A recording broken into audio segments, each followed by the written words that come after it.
Good evening. Welcome to the Leaders in Revival, my very first webinar. We're going to go ahead and jump right in because we've got lots of information to go over. A lot of the information here that you're going to see today is embedded into my course, The Leaders in a Revival, Healed to Lead.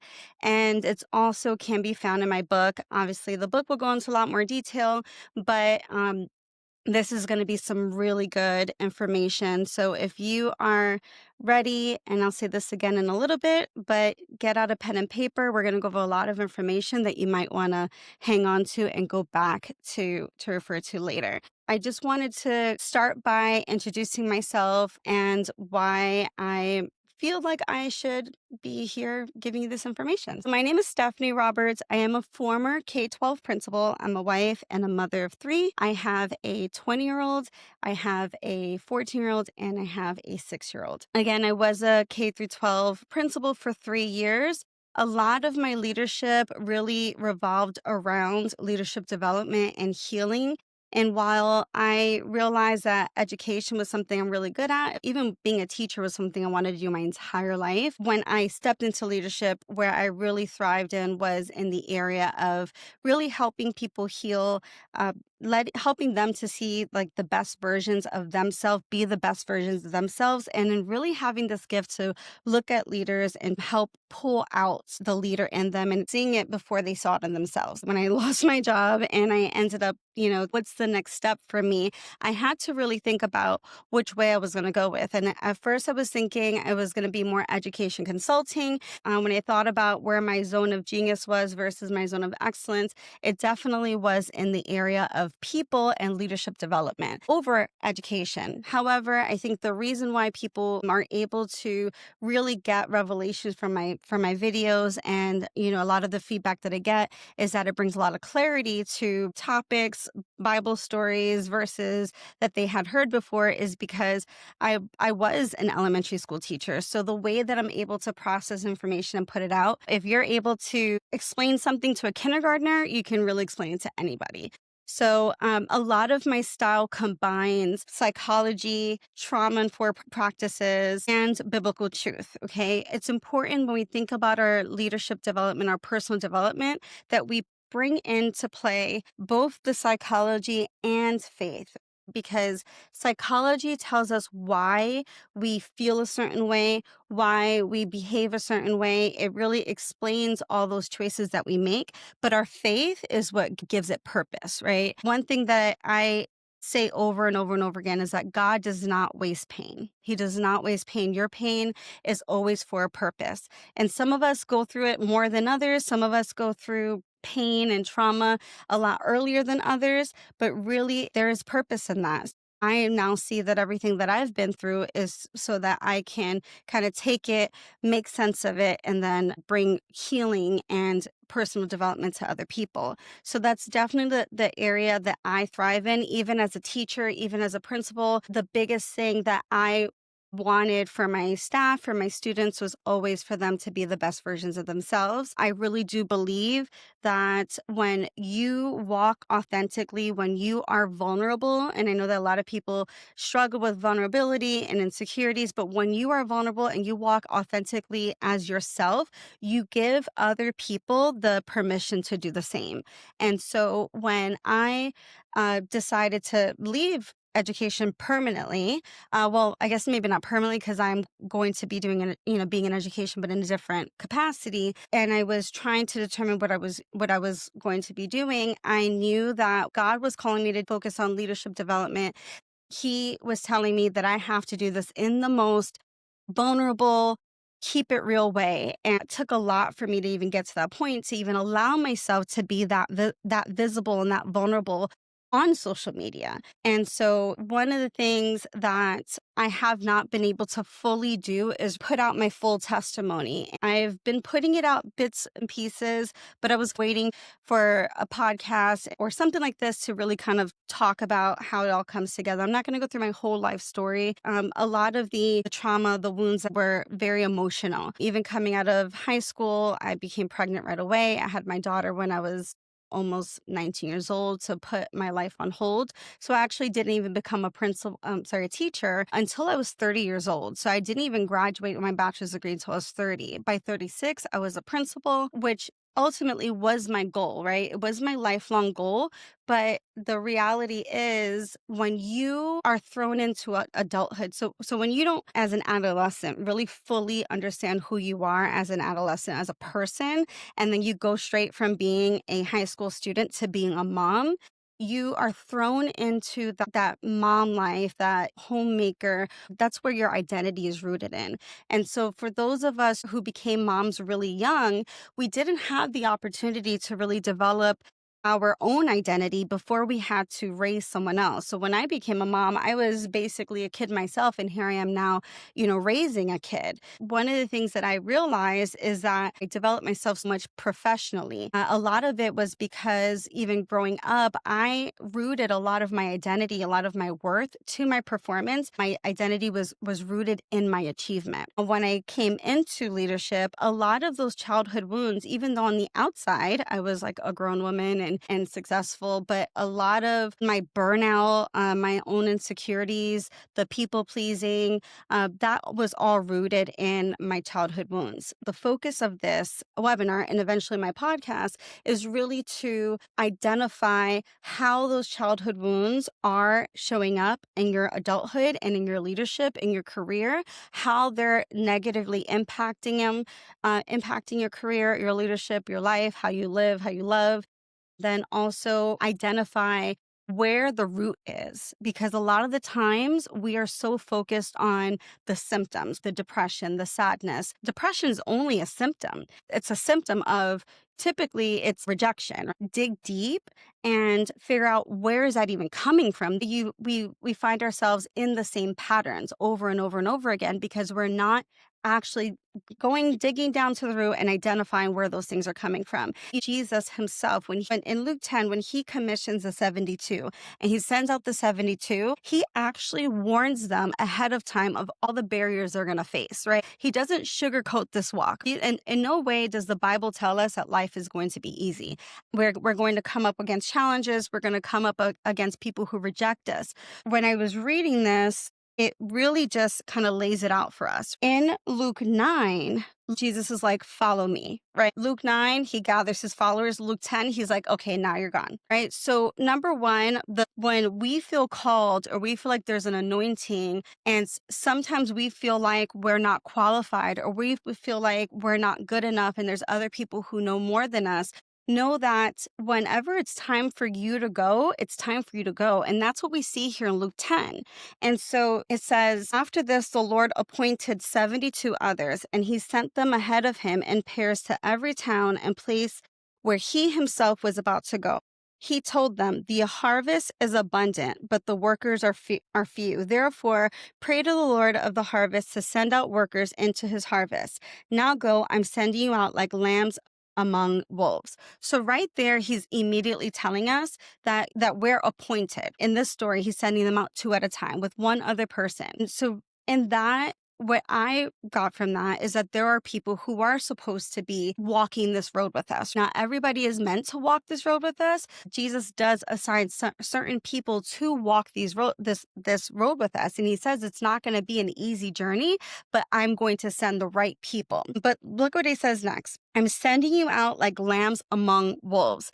Right there, he's going to tell us wolves are predatory. They're dangerous. Right now, what I believe is that what we're seeing right now is the rise of the Christian leader. When I got the name The Remnant, even for my leadership academy back in August, that is the first thing I thought about, right? The few that changed many, but he's warning us that he's sending us out among wolves.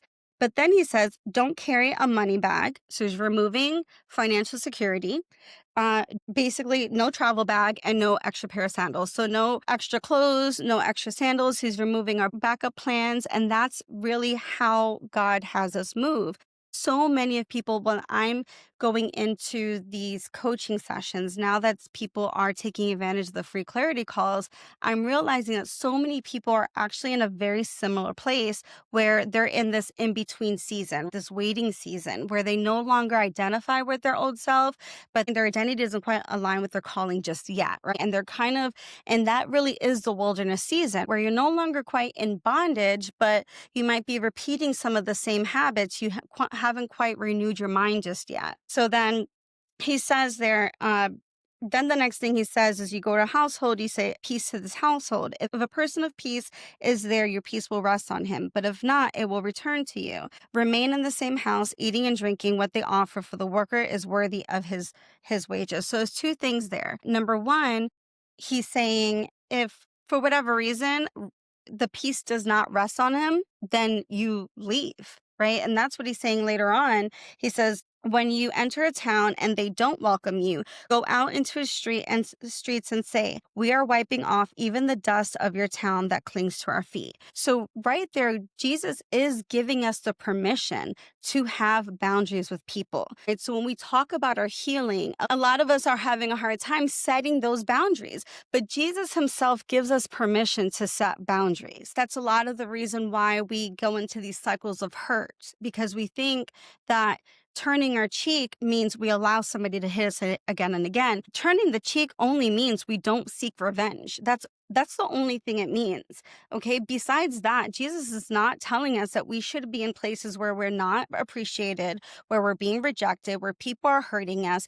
That is not what he's calling us to do. Okay. Jesus said, the enemy came to steal, kill, and destroy, but I came so that you may have life abundantly. And so that means abundant in finances, which again, another big misconception is, if we're doing the Lord's work, we shouldn't take money for it. That's a lie straight from hell, because it says it right there. The worker is worthy of his wages. Should we gatekeep? Should we charge an arm and a leg? Absolutely not, because actually in Luke 11, he goes on to warn us against gatekeeping, and he actually condemns people who are religious leaders and not allowing access to people who are trying to do God's work. But he does say something very interesting too. Blessed are the eyes that see the things you see. For I tell you that many prophets and kings wanted to see the things you see, but didn't see them, to hear the things you hear, but didn't hear them. Okay, so right there, he's telling us, because a lot of the times we feel we're unqualified. There's somebody who's been doing this longer than us, or somebody who's more healed than us, or somebody who's more confident than us. But sometimes God will equip us with gifts. And the Bible says that our gifts will make room for us, right? So he's telling us right here that we actually might have gifts. We might have a message that other people who have been doing this longer than us, maybe more, who feel more holy than us, who've been doing this way more years, more qualified, they're going to look at you and say, wow, like, I wish I actually thought of it that way. But there's so much in Luke chapters 10 and 11, and I've been studying that. But I wanted to open saying, was showing you that what we're about to talk about is absolutely aligned with what the Bible is stating, right? We should not be allowing rejection to discourage us. That Jesus is actually telling us, when they reject you, that's between them and God. You tried to bring the good news to them. You tried to spread the gospel or love them the way God loves them, and they rejected you. It's okay to just walk away. Wipe the dust off your feet and be done. So he tells us that, he warns us that people will reject us. We're going to talk about how to recognize how unresolved wounds show up in leadership, identify identity lies and spiral patterns, experience guided reflection and spiritual realignment, and then we're going to leave with practical healing. This right here, what this pretty much said, was basically what I said earlier, that a lot of us are finding ourselves in this in between, this waiting season where we're trying to determine who we are, where our old life, our old identity no longer feels comfortable, right? And that's what God will do sometimes. You might be in a relationship, you might be in a job, a church, an organization where you don't, you might have loved it at one point, because that's what happened to me when I had several people prophesy over me that I was not going to be a principal forever. And I thought they were crazy because I loved my job. But eventually, the place that I loved, I started to resent. And that was not because of what was told to me, but it's just the realizations I started having. The closer I got to God, the more I realized that He had so much more for me, that the burnout, the insecurity, the stress, the exhaustion did not come from Him. Really quick, if you guys have a journal, think about these questions. I'm going to bring these questions again at the end, but I want to kind of front load these questions so that you think about them going into the webinar. Where in my life or leadership do I feel like I'm performing instead of being fully present? Where does imposter syndrome show up most clearly for me? Where do I feel confident in my skills, but not fully secure in my identity? What areas do I succeed outwardly, yet feel inwardly unqualified or unseen? Am I walking in a role, career, or assignment that I'm good at, but don't fully feel aligned with? What feels heavy, forced, or disconnected from whom I'm becoming? Where am I experiencing burnout, overworking, or over-explaining? What am I trying to prove, protect, or prevent? And the last question section here is, when I trace these patterns back, where did I learn that this was necessary to survive? What past experience, wound, or belief might this be connected to? Because again, everything, it all has a reason, right? The reason, the why we find ourselves in the same patterns, in the same hurt. Sometimes we might feel like we're in different relationships but the same personality. So how do we get to this point where we're constantly in these cycles?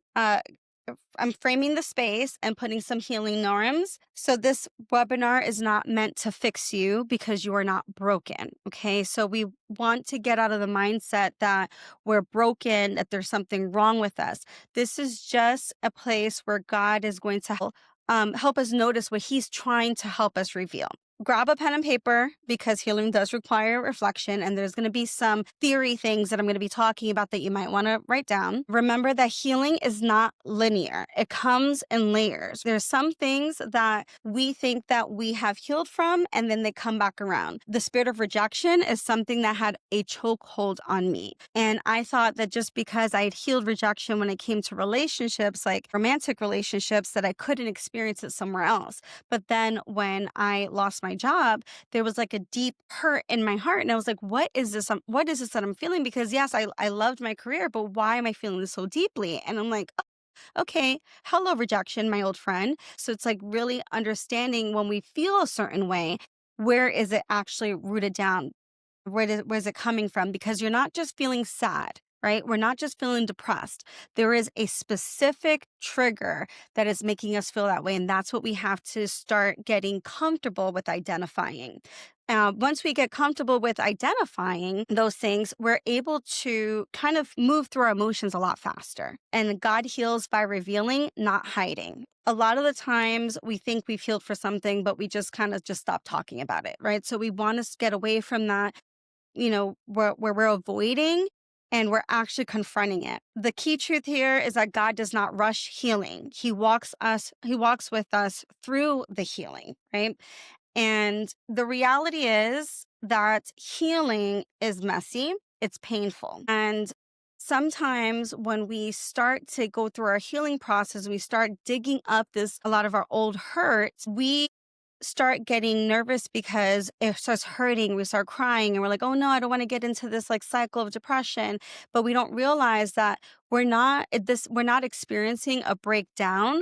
We're experiencing a breakthrough. I once heard someone say that the path to hell feels like heaven, but the path to heaven feels like hell, right? So we actually have to confront these feelings in order to heal and in order to walk as the most free version of ourselves. Um, so, misconceptions. These are some things that people say that are lies to help them avoid really healing. If I don't think about it, I'm healed from it. Okay. Just because you stop thinking about it doesn't mean that you heal from it. Later on, I'm going to actually specifically link certain types of trauma to behaviors. Time heals everything. No, the work heals everything. Professional growth equals personal healing. That is the biggest misconception. And that is something that I had to realize, that just because you work on yourself professionally doesn't mean that personally that the person who you are is a healed person. I had to come to the realization that the person who I was professionally and the person who I was personally was severely misaligned. It was like I woke up every day, put on my principal costume, and walked out the door. I could be in front of a whole room of my staff, but then if you put me in front of a group of strangers, I was a lamb. Whereas in my school, where I had created this safe space for myself, I was able to be confident. I was able to walk securely. I was able to have these very uncomfortable conversations, but I was not that person outside of that capacity. So the reality is that suppressed pain resurfaces as patterns, and avoidance, all it does is delays healing. That's why we end up being 40 years old and just now getting to healing something that happened to us when we were in high school. Remember that freedom comes from truth, not suppression, right? We have to have those healing conversations.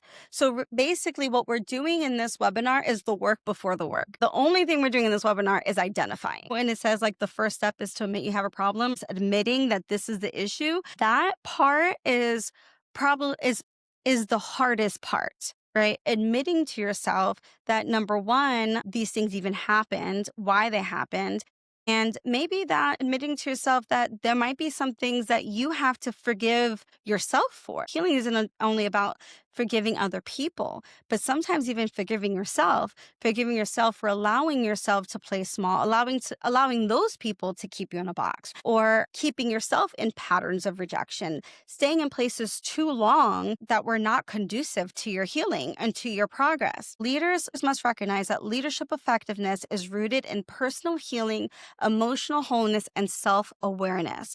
One thing I used to tell my staff is that leadership is a vibe. It is not a title, okay? It is not a title, it's not a position, it's who you are. Everyone is a leader in their own right. Even if you don't hold a leadership title in your job, or if you don't own a business, maybe you are in a ministry, or maybe you might be a leader among your friends, a leader in your home as a mother, as a wife, as a father, as a husband. So we have to understand that leadership is not a title, is not a position. We should all strive to be leaders, especially if we are being commissioned by Christ to be a part of this revival that's taken place. Again, something that God put in my spirit months ago was that we are getting ready to experience a revival. And since then, I've heard so many other people say it. And what we're seeing is the rise of the Christian leader. They don't necessarily have to be a pastor or a minister or be on a platform. They might be on social media. They might be a fitness coach. They might be a sales coach. They might be someone who is a psychologist. When I say the rise of the Christian leader, I'm saying that we can bring the gospel in our own industries and wherever we are. So that's why I say when we talk about leadership, do not think of it in the worldly sense. Think of it in who God is calling you to be, a leader in this revival.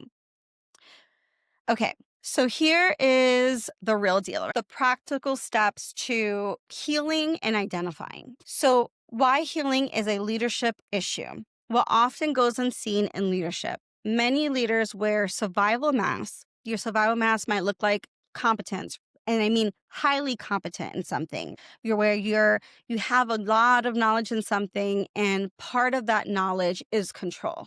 I will I will be the first one to admit that part of the reason why I am so passionate about education is because I felt like no matter what happened to me, no matter what I went through, no matter what people did to me, said about me, the one thing they could never take from me is my education. They cannot take my degrees. That is where it was a sense, my education is almost a sense of control for me. Being highly competent, it was a sense of control. That's how people are not going to take advantage of you because no, I know the rules, and knowledge is power. It's really important to be knowledgeable in any capacity. We have to lean into what exactly the Bible says. A lot of, and this is what I'm experiencing a lot, like as my platform is expanding, especially on IG, some people are saying, well, there's no such thing as the Leviathan spirit.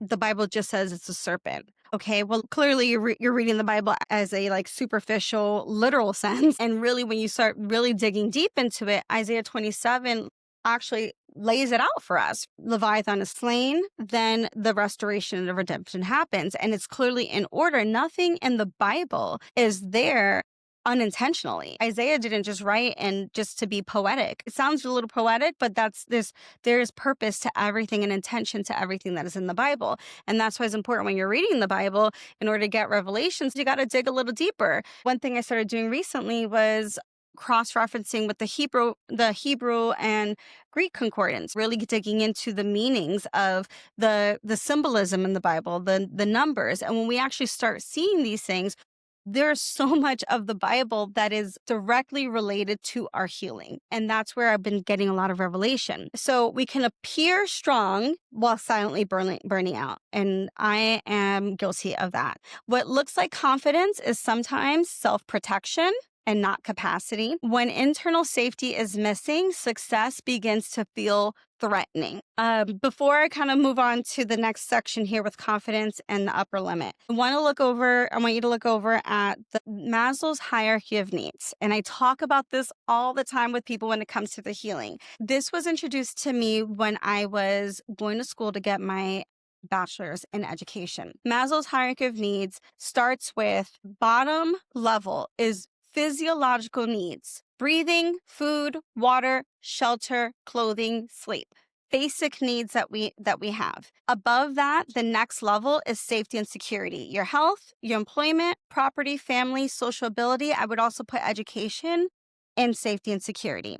The next one is love and belonging. Okay. This is where the gaps exist. Notice that love and belonging comes before self-esteem and confidence, okay? So love and belonging, friendship, family, intimacy, sense of connection. So this is really where we get stuck as an adolescent, as an adult. We might be 39 years old as in a physical form, but inside we're just a 9-year-old little girl looking for love. And so this is where we actually get stuck in our progression towards our purpose. The next one is self-esteem and confidence. And then the very tippity top of the pyramid is self-actualization. That right there is where we walk in purpose, freely, unapologetically, as ourselves. Self-actualization is the very top, but notice that anybody who struggles with self-esteem or confidence, it's because there is a lack in love and belonging. So for instance, if you struggle with visibility issues, know that being confident in your skills and having the capacity to be in a position that aligns are two very different things, okay? Because what I'm talking to you about right now, I have known this. I've lived this. I've been walking this healing journey for 8 years, very consistently. Clearly, I know this like the back of my hand, or I live it. However, until recently, I had visibility issues.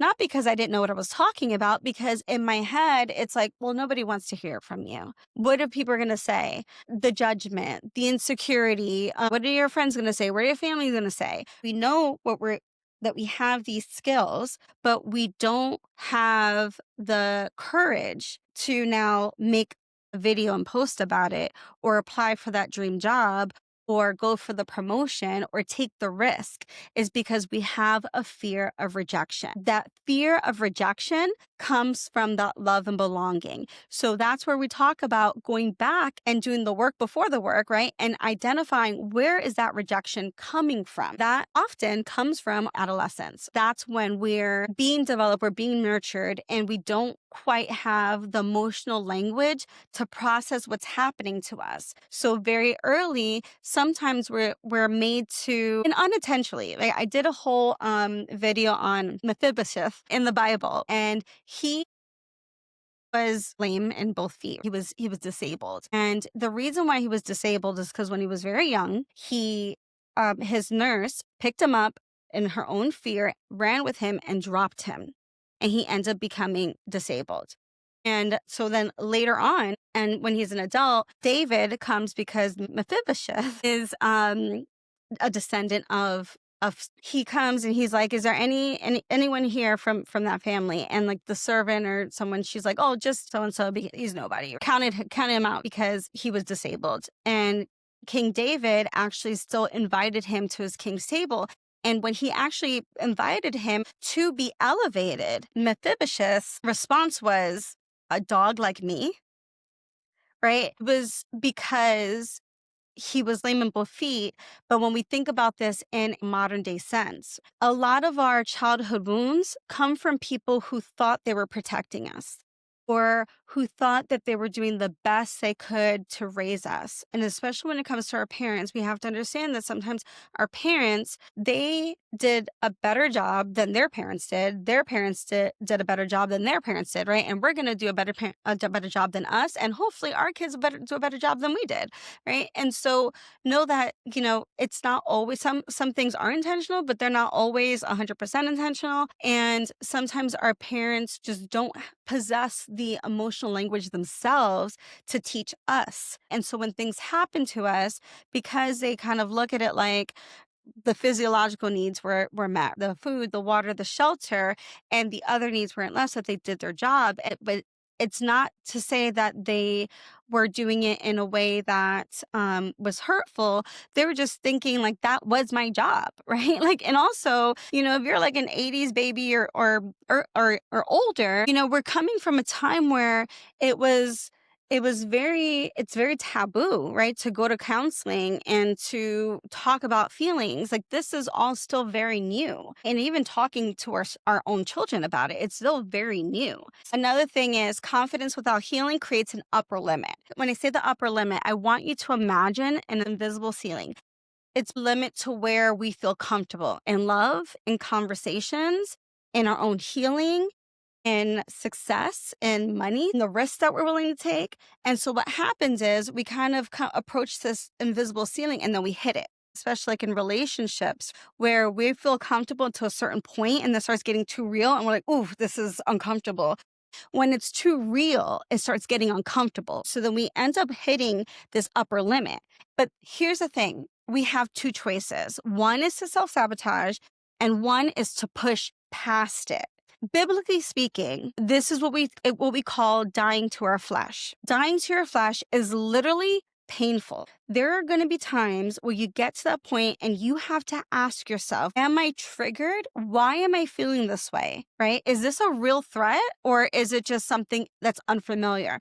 Because what happens when we get into these patterns of trauma, we are attracted to familiar spirits, and so when we get something that's better, or that's really good, we start thinking, this is too good to be true. This is why I'd rather be with this guy who's toxic because at least he's for real and I know what I'm going to get. But this guy over here who's like the nice guy, I'm just waiting for the other shoe to drop. So we're looking at it and we're like, well, this is unfamiliar. It's unsafe, even if it is the safer option. But that is our trauma speaking. And so when it comes to being in this in-between space, when it comes to your identity and understanding that you are no longer the person that you used to be, and now you're trying to be this new person, the person that aligns with your calling, we have to get to a point where we start making intentional decisions and say, okay, this is making me uncomfortable. This is freaking me out. But if I choose this way, I am making a decision that aligns with my old identity. But if I choose this way, I'm going to make a decision that aligns with my new identity. And I will tell you, me personally, in these few months where I have gone through this Job season, this isolation, that is where I was intentional about my healing. That there were actual times where I felt like I was literally dying to my flesh and making decisions, shaking, about to throw up. And I'm like, no, this is what I'm going to do. My flesh wants to do this. My spirit's telling me to do this. I'm going to follow my spirit. And every time I did that, not only did my upper limit increase, but it's like it unlocked something, a different, almost like a power in me, right? Like it unlocked something in me. And when I started making those intentional decisions, my prayer life got different. My content, when I was making videos, that got better. Everything just got better. I just became so much more open. And that shame, because a lot of it we don't understand, when we forget to really process, is a lot of that rejection, that abandonment, then we start feeling this way. We think that we're the only ones feeling that way, and now shame is attached to it. And so that's what we have to realize, that there's so many levels to this. And this is why healing is not an overnight process. For me, this has been, I would say I intentionally started my healing like for real in when I was 31. I am 39. Okay. So it's been 8 years, and I feel like I'm finally at this place, and I'm pretty sure God's going to pull a fast one on me one day and be like, "Oop, you thought you were over rejection, but look at this." So it will keep manifesting in different ways. Okay. So when we attempt to walk in purpose without going through the levels, we have to understand is we cannot skip these levels. We need our physiological needs. That needs to be secure. Safety and security needs to be secure. Love and belonging needs to be secure. Self-esteem can only be secure if love and belonging, there's no holes there. So now when love and belonging, that rejection, that abandonment, that orphan spirit that we carry around with us, that shame that we carry around, once that's healed, then we unlock true confidence, where we're not living in survival and we're not masking confidence and just faking it. We actually feel it. And that now is when you're truly a threat to hell, honestly, because now, when you are secure in who you are, now you reach the top of the pyramid, which is self-actualization, and now you're walking a purpose. Because so many of us, we're working in careers, we're in ministries that align with our purpose, but we are still held back and we're in bondage by those spirits, that spirit of rejection or abandonment, that orphan spirit. We're not fully carrying out the identity that God has in store for us. That's where the imposter syndrome comes in, because we're not aligning that. So our goal needs to be an intentional alignment of our identity with our calling. It has to match. That is what's going to make you unstoppable, right? Matching those two is what makes you unstoppable. Okay. So how do we do that? We go back into our adverse childhood experiences, right? So this part of the lesson is going to explore adverse childhood experiences, or ACEs. This is including neglect, abuse, instability, and know that neglect and abuse can also be emotional. Don't let anyone ever gaslight you into thinking that you were not neglected or abused just because you were not physically neglected or abused, okay? Because it still, and you end up with the same wounds, instability and loss. So it tells us how these experiences quietly shape us and how we lead as adults.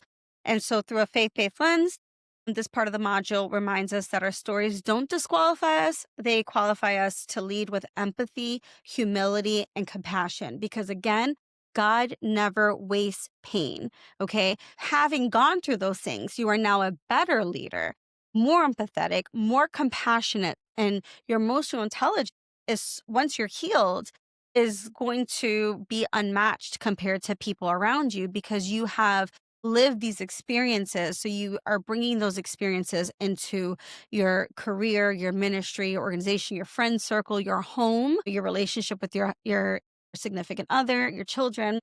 And so when we talk about adverse childhood experiences, we have to think about it as like a tree. So we see on the top of the soil, we see the whole tree, but then there's beneath the soil, the roots. So on the above the soil are the things that we know. So emotional and sexual abuse, substance abuse, if we either experience ourselves or if we were exposed to it in the household, domestic violence, same thing, if we witnessed it with our parents, or if we ourselves went through it, homelessness, incarceration, mental illness, divorce, physical and emotional neglect. So now where those are the things that we know, okay, that we can actually go back to. But beneath the surface, things that we fail to really reflect on is if whether or not we grew up in poverty. People who grow up in poverty have a very weird relationship with money. A lot of people who grew up in poverty are either going to be overspenders, or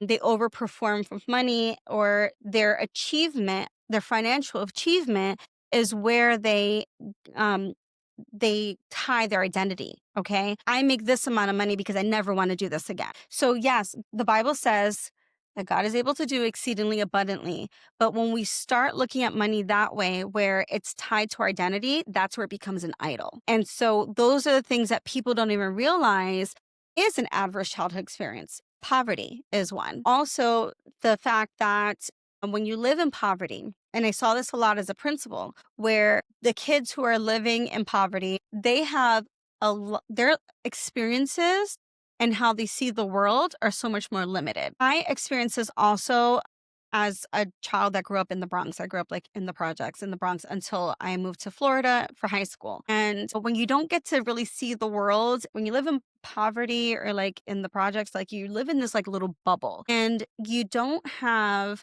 the experiences that kids who grew up in higher socioeconomic status families have. So even like in what you're capable of achieving is so limited. And this is not something that somebody did to you. I saw this all the time with kids graduating from high school. I'm just going to go to Hillsborough go to community college. And I'm not knocking community college because when I dropped out of USF, I went and I got my associate's degree at a community college. Then I went back to USF for my bachelor's and my master's. So I'm not knocking community college. However, kids who grow up in poverty are less likely to go away for college because they're afraid to see the world. They don't see themselves in that capacity. Kids who come from families who their legacy at universities, it's a completely different mentality when it comes to college. It's like the sky's the limit. And this is what happens is that their parents want the best for them. They say, go to college, do the best. I want you to, achieve things I never achieved. She didn't see those things played out for them. So inadvertently, they're playing small and they're living small. So again, poverty, whether it's, where you're going to go in one way to say, okay, now my performance and my financial success, my identity is rooted in that. Those are the people who like off themselves because they lose their career, right? Because it's like, what am I going to do without this? On the other side, it's like the limited mindset. Oh, it's okay. I'm not going to even go to university. So many kids not even apply for university. We have to force them to apply for universities. So those are all things that drive our leadership. But check this out. If you have 4 or more ACEs, and I have an ACE quiz. If you email me, I can send it out. I have it on my course, but I'll send it out. That goes to like 12 questions, right? So 4 or more adverse childhood experiences. You are 3 times more likely to have lung disease and adult smoking, 11 times more likely to use drugs, 14 times more likely to have severe depression or ideation, and 4 times more likely to be sexually active by the age of 15. 4.5 more times likely to develop severe depression. The more you're exposed, the more you're exposed to these adverse experiences, the more likely that you're going to have these issues due to the traumatic event. So it says 1/8 of the population have 4 or more ACEs. When I did mine, I had like, I don't know, 7 or something like that, right? That takes us into the identity lies, right? So healing begins where truth replaces deception. You cannot lead others into freedom. And again, that's not just as a pastor or in a work environment. This is in your home, your friendships, in any capacity, while believing lies about yourself. The more you align with who God says you are, the more your leadership becomes an act of worship and not worry. Okay, so this is what's really cool because not cool, but it's eye-opening, right? So wounds, these are our specific childhood wounds, and then their survival patterns they actually produce, right? So rejection, if you experience rejection, and rejection is a demonic spirit that will plague us. So rejection, if you experience rejection, you're going to be, as an adult, over-functioning to prove your worth, people-pleasing to maintain approval. You're going to have a fear of feedback or correction. So whenever somebody criticizes you, even in a way of where it is constructive, it's going to make you feel some type of way. You're going to avoid conflict just to stay accepted. You're going to be tying your identity to your performance. And the core belief there is if I am liked, I am safe. Abandonment, control over people, outcomes, or timelines. Hyper independence. This is a big one. Hyper independence is huge because hyper independence is what leads to burnout. Hyper independence is what makes you believe very early on that when you go through something, you have to go through it alone. That you're not worth bringing it to someone else and allowing somebody to walk that path with you. Okay, that's the danger of hyper independence. The I'll do it myself is dangerous. You're going to have a difficulty trusting or delegating, anxiety when support is offered. And if you feel attacked, trust me, I'm actually feeling re-triggered by all these things because these are all things that I experience in my own leadership. And resistance to rest or reliance. Remember that rest is holy. God does not call us to burnout in any way, in any capacity. Again, abundance. And when we talk about abundance, it's not just financial, spiritual abundance, emotional abundance. It's in our rest, our time with our family. It's balance, right? We need to be able to align our calling and our career. They're not opposite of each other. They should be aligned. The core belief is if I don't hold it together, I'll be left. Okay. Neglect, overgiving without boundaries, chronic exhaustion or burnout, difficulty receiving care or help, minimizing personal needs, and feeling unseen unless useful. Your core belief is my needs don't matter. That is important, especially when it comes to moms. You get into this routine of my needs don't matter. And trust me, there's nothing cute about being a martyr for your children because what are you showing them? You don't prioritize yourself. And it doesn't mean that you go before them, but you have to really demonstrate to them those healthy boundaries and balance and alignment. Those are things that if we're not exposed to, nobody teaches to us, then we're forced to figure out when we're adults. And then we're, 39 years old trying to figure it out. Abuse, perfectionism, emotional shutdown or numbness, hypervigilance and fear of mistakes, self-blame, internal criticism, avoidance of vulnerability. And the core belief there is if I'm flawless, I won't be hurt. Okay.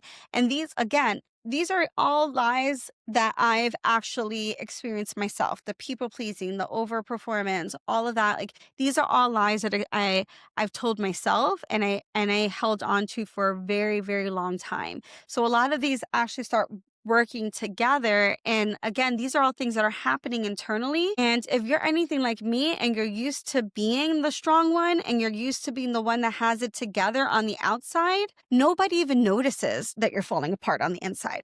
And then you're like, wait a minute, why is nobody noticing that I'm falling apart on the inside? It's because on the outside, you have it all together. I felt like I had to always keep it together because I did not want to look like the emotional basket case.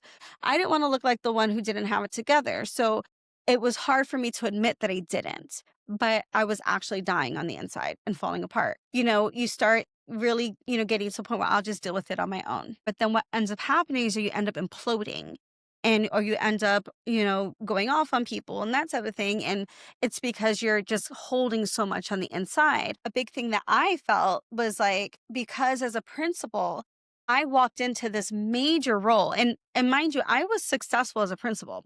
I wasn't unsuccessful in my job. I nearly tripled the enrollment. I brought the school from a C. We were almost at an A, like 2 points from an A this past summer.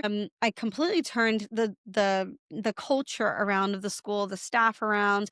I completely just even like the way that the school was perceived by the public, the reputation to completely turn around. So I wasn't unsuccessful as a principal, but what I also experienced was cycles of burnout. My children suffered in not having me present. And even if I was physically present, I wasn't like mentally or emotionally present because I was exhausted or stressed out. My marriage crumbled in that time. And thank God it's now been restored recently. All of this came from me being confident. I had the skills, but I lacked the capacity. And that's where the healing comes in, where you have the skills.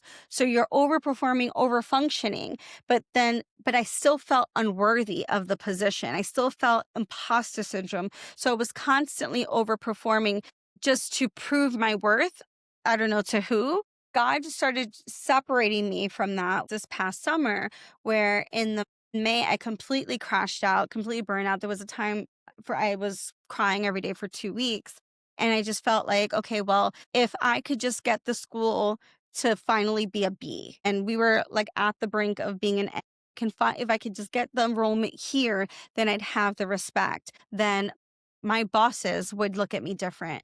So I overworked, overperformed, burned myself out to get myself that just to realize but I still didn't get it because what happens when you pull back, right? But when I actually burnt out and I said, you know what, that's the last time I'm ever going to burn out. And then I pull back, right? Now you're being criticized for putting yourself first. And now you're being criticized for not working hard enough. And that's why when it comes to our boundaries and we go into different places, sometimes we have to work out a new job and just like change our environment completely because one thing that's for sure is that the people who knew you as the unhealed version of yourself, they prefer you that way. And they will always remember you as that unhealed version of yourself. I am pretty sure that people look at my platform right now on IG and see that I have over 10,000 followers and they're like, who does she think she is? All of a sudden she's healed and all of a sudden she's following Jesus. People will always remember who you used to be, right? And they're going to keep you in that box. And that's why sometimes when we talk about that isolation, that God stripping us of those people, is for the better because we're holding on to them for what? They're not even healthy relationships and we're holding on to those people for no reason. All right.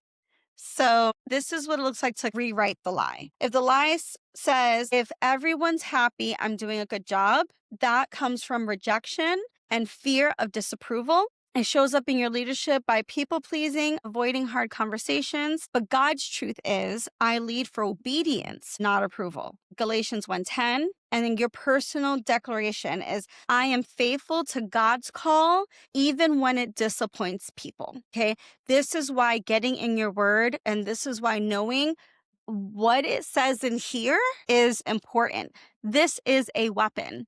Okay, says the Bible is sharper than a two-edged sword. This is what should govern our lives, not people's opinions, not how they react to us. This is what should govern our lives, period.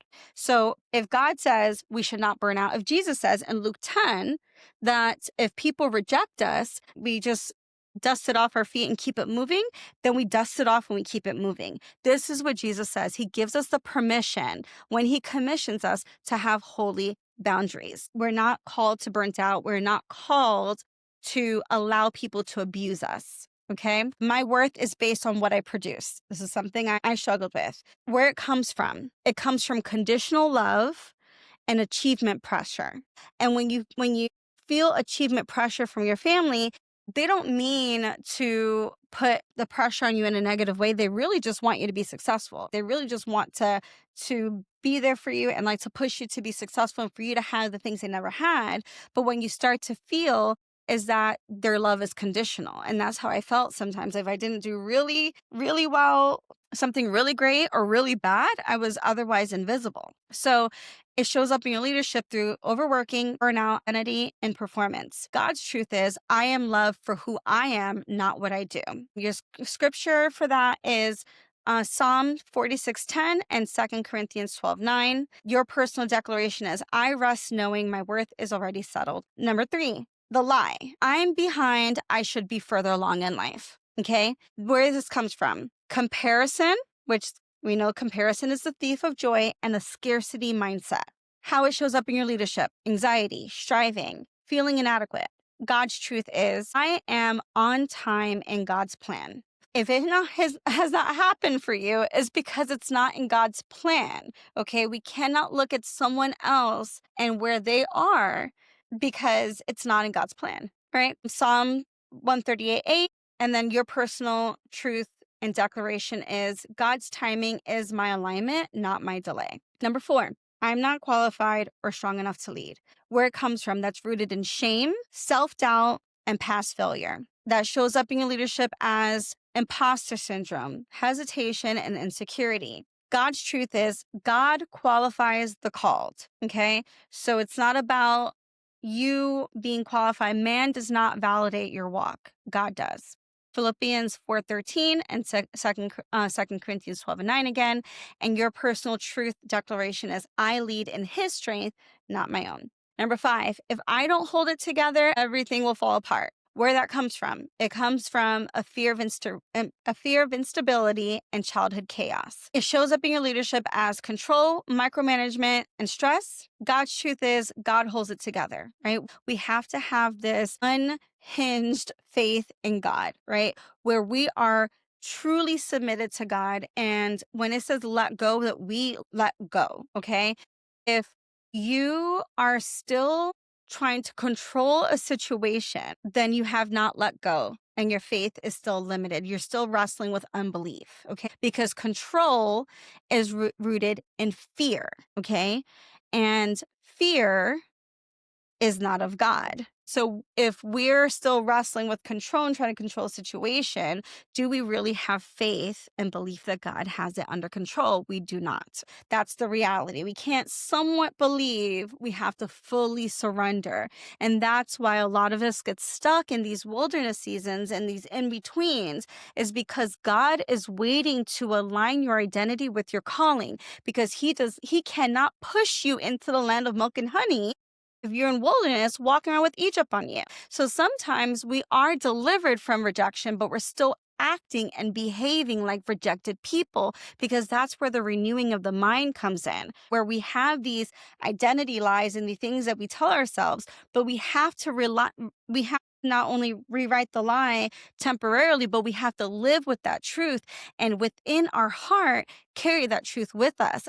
God cannot move us into where he has planned for us, okay? Because what's going to happen? We will not have the capacity to handle that calling, because again, Jesus tells us right here in Luke 10 that when he gets ready to commission us and to send us out, that we are going to experience rejection. We are going to experience people who come against us.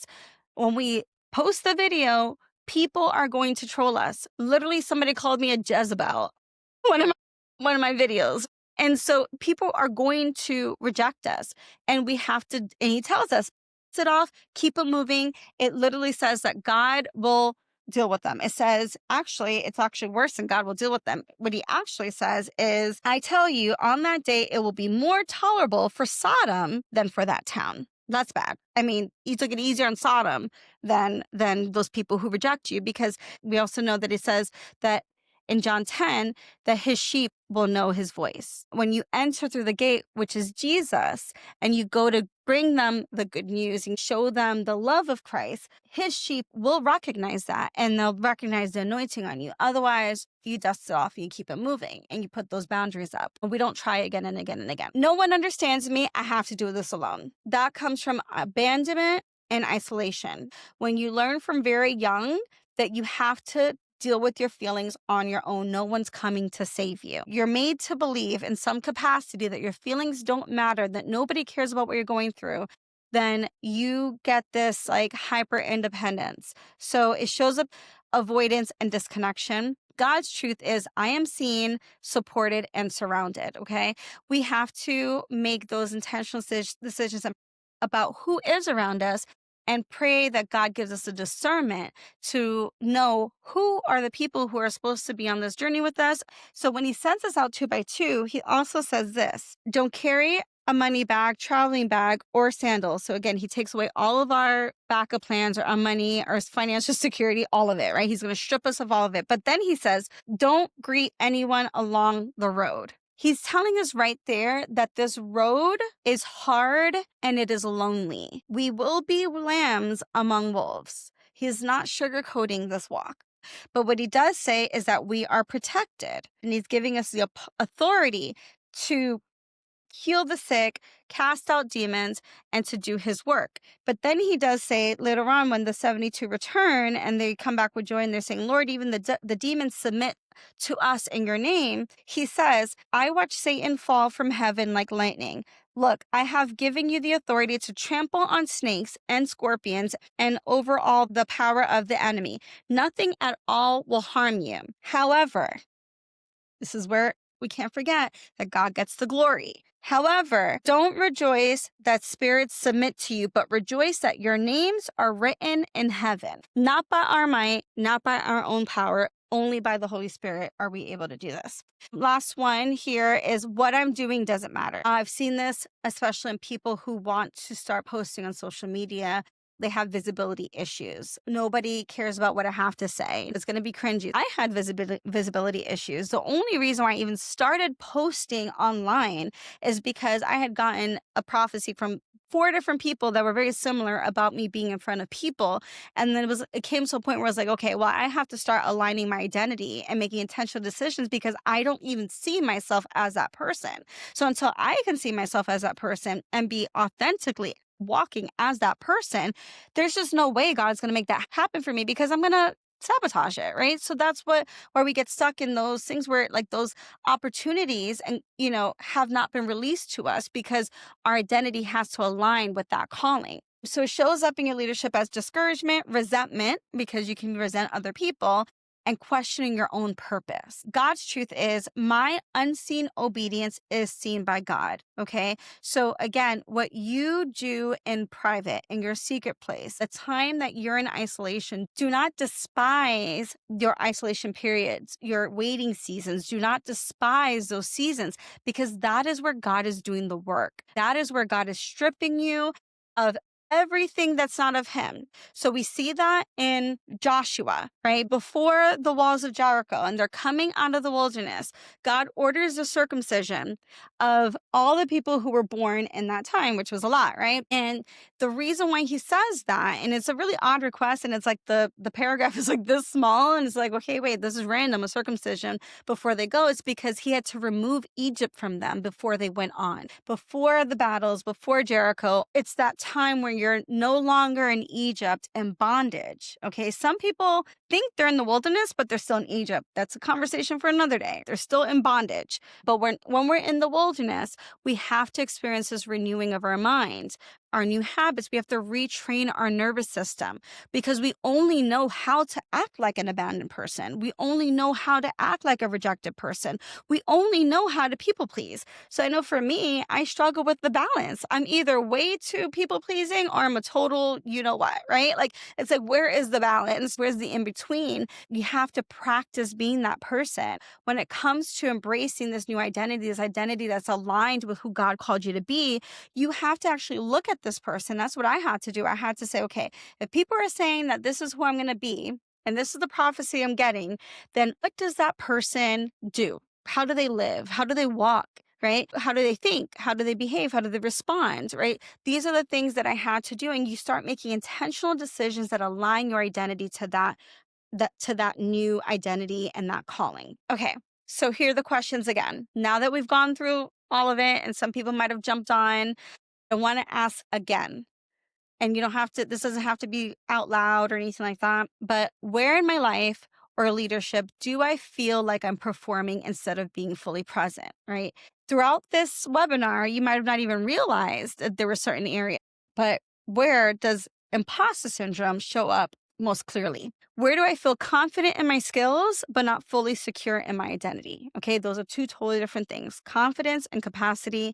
I talk about that in my book. Very different. What areas do I succeed outwardly, yet inwardly feel like an unqualified person or unseen? Am I walking in a role, career, and assignment that I'm good at, but don't feel fully aligned with? There's a difference between your zone of excellence and your zone of genius. I just wrote an ebook about how to monetize your mission. And when I talk about choosing a niche, we have to understand the difference between your zone of excellence, your zone of genius, your zone of competence, your zone of incompetence. And we often confuse what we're excellent at and what we're genius in. So I knew that coming out of principalship, the realm of education is where I was excellent. I know curriculum, I know data, but where I'm genius in is exactly this, the leadership development, the healing work. That's where I'm genius in. However, in this capacity, I'm able to combine the two as far as how to develop curriculum to really outline my videos.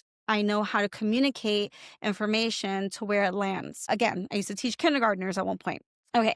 And what feels heavy, forced, or disconnected from who I'm becoming? Where am I experiencing burnout, overworking, or over-explaining? What am I trying to prove, protect, or prevent? And when I trace these patterns back, where did I learn This was necessary to survive. And that's what we have to remember, that these are survival patterns. This is what our nervous system believes it has to do in order to survive. What past experience, wound, or belief might this be connected to?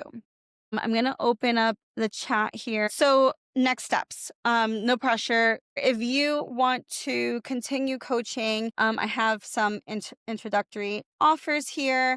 $200 off of 4 coaching sessions. You can use it within 6 weeks of the date of purchase. A promo code for off of one coaching session, 50% off my Leaders in Revival course, the full course, which will give you 1 hour coaching session. Again, if you have not done a clarity call with me, this QR code is my link tree. There's a link there, and the link is in my bio for a free 30-minute clarity call if you need one-on-one time with me. I do have a new ebook for monetizing your mission, and this is not a simple ebook. This thing is almost 60 pages of everything that I had to research over and over, because people be gatekeeping. I'm telling you, Luke, I'm about to do a video on Luke 11 on what Jesus says about people who are gatekeeping. So anyway, it's the different forms of videos that you post. There's 3 main forms of videos that you post. I talk about choosing your niche, what lead funnels are, digital products. I talk almost 60 pages of information. So when I even did, my husband was like, this is really good. This is a guide. Leaders in Revival, Heal to Lead on Amazon is my book. It goes into a lot of this, but it has a lot more of my personal experiences as well. And it goes into a lot. So basically, the book starts off with some of my personal childhood trauma, nothing really in detail, but really kind of setting the why and the things that I struggled with. Personally, the forward, it's deep. And even people who have bought it that know me, they're like, girl, that the first 2 pages are insane. And it moves into a lot of the theory and the psychology that I kind of just went over. And then it ends with how you're going to reshape your leadership, which, I think it's a pretty comprehensive and it's very foundational to your healing. Then I do have a new ebook, 5 Intentional Steps to Exiting the Wilderness. It's about 13 pages. It talks about identity alignment. It talks about fasting, prayer, worship as warfare, and getting into your word. And that one's $7. And all these codes are available until January 5th. This is my full-time ministry. I am being completely obedient, and God has completely shut every door to any opportunity, and this is where I have to be. But if you feel led in any way to sow into this ministry, if this has blessed you, in my link tree, there's a link to that. It goes to my website on how to sow into the movement. Not only am I doing this, where I want to work with adults, this Leaders in Revival, I want it to be long-term, a conference, a workshop that I can as a tool to get in front of people. That's really all this is about, is a tool to get in front of people. And I am very soon, hopefully, going to be starting my Remnant Youth Leadership Academy, which is going to be a homeschool hub. A lot of Christian kids are going into homeschool, but they are missing a lot of the valuable academic things like college and career readiness, skills that they need to be successful and get through college. So if you feel moved to sow into the movement, I will 1,000% appreciate it. I thank you guys so much. I'm gonna go because my husband's stuck in his man cave garage there with my 6-year-old. So I'm gonna go and get something to eat and go to bed. But thank you guys so much. Thank you, Sarah. Thank you, Brianna, and anybody else who's on. Oh, my mom's been on this whole time. Moni, thank you. All right. Well, you guys have a good night.